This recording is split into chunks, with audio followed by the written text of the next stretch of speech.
अस्सलाम वालेकुम क्लास। हम लोगों ने पिछले लेक्चर में 3.17 क्वेश्चन किया था। 3.17 क्वेश्चन मैंने आप लोगों को बोला था कि स्टेप डिविएशन मेथड से आप लोगों ने करना है, डायरेक्ट मेथड से जो आप लोगों ने करना है वो मैं आप लोगों को खुद करवाऊँगी। तो आज हम देखेंगे कि ये क्वेश्चन जो है डायरेक्ट मेथड से कैसे सॉल्व होगा। ये मेरे पास है क्वेश्चन नंबर 17 का बी पार्ट, डायरेक्ट मेथड। ये क्वेश्चन मैं आप लोगों को बताऊँगी कि डायरेक्ट मेथड से कैसे सॉल्व होगा। तो क्वेश्चन में हमें u और f गिवन था। u मैंने यहाँ पर u की सारी वैल्यूज़ को उतार लिया और यहाँ पर फ्रीक्वेंसी की वैल्यू को निकाल लिया। फ्रीक्वेंसी का समीशन फाइंड कर लिया जो हमारे पास आया 122।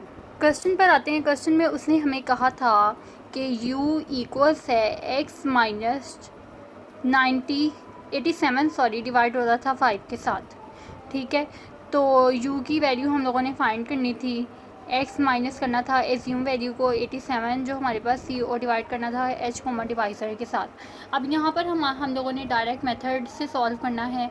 डायरेक्ट मेथड का जो हमारे पास फार्मूला होता है मीन का, वो होता है x बार इक्वल्स होता है summation f x divided by summation f के। तो यहाँ पर हम लोगों ने सबसे पहले क्या फाइंड करना है, x यहाँ से निकालने के लिए हम क्या करेंगे, हमने इसी जो हमें यहाँ पर छोटा सा उन्होंने फार्मूला दिया हुआ है क्वेश्चन में, उसी में से हम लोगों ने x फाइंड करना है। अब देखिए यहाँ से मैं x कैसे निकालूंगी कि आप लोगों ने क्या करना है कि x को ब्रैकेट से बाहर ले जाना है। ठीक है, क्योंकि आप लोगों ने x फाइंड करना है। अब तो x को हम बाहर ले गए। अब यहाँ पर हम लोगों ने क्या किया, 87 5 अंदर आकर क्या हो जाएगा, प्लस हो जाएगा 87 प्लस 5 और u यहाँ पर इक्वल्स में था तो इधर आकर u जो है 5 के साथ मल्टीप्लाई हो जाएगा। तो अब हमारे पास x इक्वल्स होगा 87 प्लस 5 u के। यहाँ पर क्वेश्चन में आते हैं दोबारा से। हमने यहाँ पर क्या करना है कि क्वेश्चन में गए ऊपर x इक्वल्स 87 प्लस 5 u किया। 87 हमारे पास एज्यूम वैल्यू थी, 5 हमारे पास h और कॉमन डिवाइज़र था। तो हमने क्या किया, 87 में 5 को प्लस कर दिया और u की जो वैल्यू है वो 5 के साथ मल्टीप्लाई हो जाएगी। मतलब ये कैसे होगा कि 87 प्लस 5 मल्टीप्लाई बाई -3, क्योंकि u की जो फर्स्ट वैल्यू हमारे पास क्या है -3। तो आपके पास फर्स्ट x की वैल्यू कितनी निकल आएगी, 72। इसी तरह से हम x की सेकेंड वैल्यू को फाइंड करेंगे, 87 प्लस 5 और u की वैल्यू अब यहाँ पर क्या आ जाएगी, -2। मतलब आप लोगों ने क्या करना है कि हर x की वैल्यू को फाइंड करने के लिए u की जो वैल्यू होगी वो चेंज होती रहेगी। ठीक है, तो पहले हम u की वैल्यू क्या पुट करेंगे, -3, फिर उसके बाद सेकंड वैल्यू x की फाइंड करने के लिए -2। इसी तरह से u की थर्ड वैल्यू फाइंड करने के, x की थर्ड वैल्यू फाइंड करने के लिए u की वैल्यू पुट होगी -1। तो हम लोगों ने एक एक करके u की वैल्यू को पुट करते रहना है u में और अपने आंसर को फाइंड करते रहना है x की वैल्यू में। ठीक है, तो अब हम लोगों ने क्या करना है, फार्मूला हमारे पास जो डायरेक्ट मेथड का होता है वो x बार इक्वल्स होता है summation f x divided by summation f के। f हमें यहाँ पर गिवन था क्वेश्चन में, x अभी हम लोगों ने फाइंड किया। अब क्या करेंगे, हम f और x को मल्टीप्लाई करवा देंगे।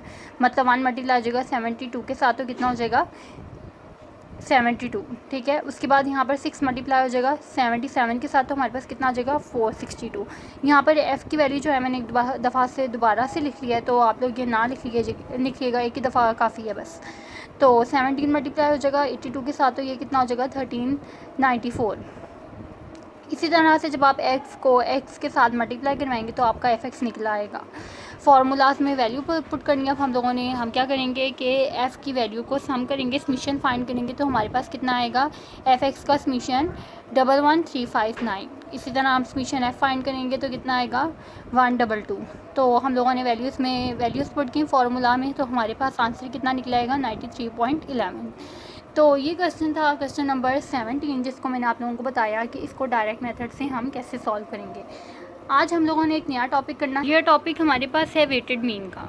वेटेड मीन जो है वो मीन ही का टॉपिक है और मीन के अंदर से ही निकलता है। तो ये जो मैंने हाईलाइट की हुई है पेंसिल से लाइंस, तो ये आप लोगों के पास क्या आ जाएगा, वेटेड मीन की डेफिनेशन। इसको हम पढ़ लेते हैं एक दफ़ा ताकि आप लोगों को क्लियर हो जाए कि वेटेड मीन क्या होता है। Weighted mean thus arithmetic mean compute from different items of considering relative importance of each item is called arithmetic mean। ठीक है। तो इसमें क्या कह रहे हैं कि ये इनकी जो इम्पोर्टेंस अहमियत होती है वो सेम ही होती है ईच आइटम की। तो वेटेड मीन जो हम कंप्यूट करते हैं, कैलकुलेट करते हैं, वो अर्थमेटिक मीन से ही कंप्यूट होगा। टू मच इजी टॉपिक, बहुत आसान सा टॉपिक है। सिर्फ आप लोगों को छोटा सा फार्मूला आना चाहिए। वैल्यूज़ आप लोगों को क्वेश्चन में गिवन होंगी। अक्सर जो है बोर्ड में ये क्वेश्चन पूछ लेते हैं कि अर्थमेटिक मीन जो है वो कंप्यूट करके बताएं, कैलकुलेट करके बताएं। तो अक्सर बच्चे इसको छोड़ भी देते हैं टॉपिक को अनइम्पॉर्टेंट समझ के, लेकिन हम करेंगे क्योंकि अक्सर बोर्ड में ये आ जाता है। तो ये मेरे पास एक एग्जांपल है, इसको मैं आपको समझाऊंगी वेटेड मीन किसे। ये हमारे पास सब्जेक्ट हैं और ये हमें एक्स गिवन है, ये हमें वेट गिवन है। ठीक है, ये क्वेश्चन जो है हमें गिवन होगा, सब्जेक्ट भी हमें क्वेश्चन में गिवन होंगे, एक्स भी गिवन होगा और वेट भी हमें गिवन होंगे। ठीक है, तो ये एग्जांपल है जिसको मैंने यूज़ किया है अपने वेटेड मीन को कंप्यूट करने के लिए। ठीक है, तो हम पहले इस एग्जांपल को पढ़ लेते हैं। आज student obtained 40, 50, 60, 80 and 45 marks in the subject of English, Urdu, maths, chats और पाक स्टडी। मतलब इंग्लिश में उसके कितने मार्क्स हैं 40, उर्दू में कितने हैं 50, मैथ में कितने हैं 60, स्टैटिस्टिक्स में इसके हैं 80 और पाक स्टडी में 45 मार्क्स हैं। एज्यूमिंग वेट उसने कहा है कि कितने हैं 5, 2, 4, 3 और 1। हम लोगों ने क्या किया कि टेबल को जो हमें गिवन था, हमारे जो क्वेश्चन गिवन था उसको टेबल की फॉर्म में लिख लिया। यहाँ पर सबसे पहले क्या आ जाएंगे सब्जेक्ट यहाँ पर थे इंग्लिश, उर्दू, मैथ्स, स्टैटिस्टिक्स और पाक स्टडी। मार्क्स उसने ऑब्टेन किए थे 40, 50, 60, 80 और 45। वेट हमारे पास थे 5, 2, 4, 3, 1। ये हमें क्वेश्चन में गिवन है। हमने क्या किया कि वेट है ना, तो वेट किससे शुरू होता है W से, तो इसीलिए इसको किसका नाम दे दिया W का। मार्क्स जो उसने ऑब्टेन किए थे उनको हमने नाम दिया X का। ठीक है, और यहाँ पर सब्जेक्ट हमें गिवन थे क्वेश्चन में। फार्मूला हमारे पास वेटेड मीन का क्या होता है, फार्मूला हमारे पास होता है वेटेड मीन का summation WX divided by summation W। अब हमने क्या करना है कि बहुत आसान सा फार्मूला है, हमने सिर्फ W और X को मल्टीप्लाई करवा देना है। मतलब 5 मल्टीप्लाई हो जाएगा 40 के साथ, तो हमारे पास क्या निकलेगा WX।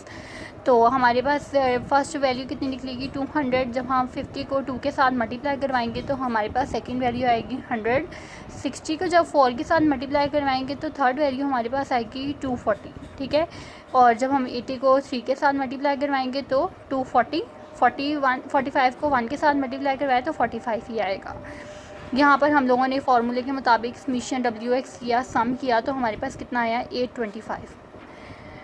फिर हम लोगों ने फार्मूले के मुताबिक डिवाइड होना था ये समेशन W के साथ, इसलिए W का सम मालूम होना ज़रूरी है। जब हम लोगों ने इसको फाइंड किया तो कितना आया 15।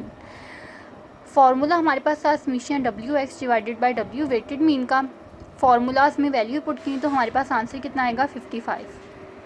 तो ये छोटा सा टॉपिक था वेटेड मीन का जो हम लोगों ने करना है। अगर मैं क्वेश्चन पर आती हूँ सेक्शन 2 में, तो मेरे पास 3.20 क्वेश्चन जो है वो अर्थमेटिक मीन में वेटेड मीन से सॉल्व होना है। जो अभी मैंने आप लोगों को फार्मूला करवाया समेशन WX ओवर W का, तो उससे सॉल्व होगा। अगर यहाँ पर मैं क्वेश्चन पर आती हूँ क्वेश्चन नंबर 20 पर, तो उसने मुझे कहा है calculate simple average and weighted average for the following data. अब यहाँ पर उसने आइटम और वेट हमें गिवन है। वेट से हमें पता लग रहा है कि हमने इसको किसका नाम देना है W का, और आइटम्स जो हमारे पास हैं इसको हम नाम देंगे X का।